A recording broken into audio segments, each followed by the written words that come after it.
अमरीकी अखबार Washington post ने दावा किया है कि पेंटागन मजीद फौजी दस्ते मशरिक़ वस्ता में भेज रहा है। अमरीकी अखबार वॉशिंगटन पोस्ट के मुताबिक मशरिक़ वस्ता भेजे जाने वाले फौजियों में सेलर्स और मरीन्स शामिल हैं। अमरीकी अखबार के मुताबिक ट्रंप इंतज़ामिया ईरान पर मुआहदे के लिए दबाव डालने की कोशिश कर रही है।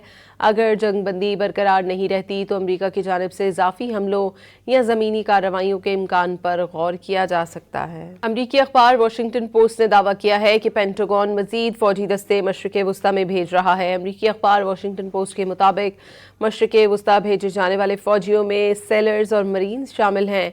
अमरीकी अखबार के मुताबिक ट्रंप इंतज़ामिया ईरान पर मुआहदे के लिए दबाव डालने की कोशिश कर रही है।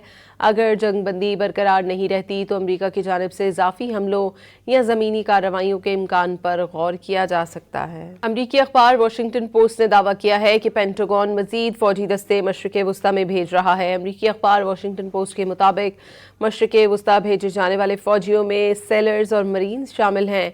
अमरीकी अखबार के मुताबिक ट्रंप इंतज़ामिया ईरान पर मुआहदे के लिए दबाव डालने की कोशिश कर रही है। अगर जंग बंदी बरकरार नहीं रहती तो अमरीका की जानिब से इजाफी हमलों या ज़मीनी कार्रवाइयों के इम्कान पर गौर किया जा सकता है।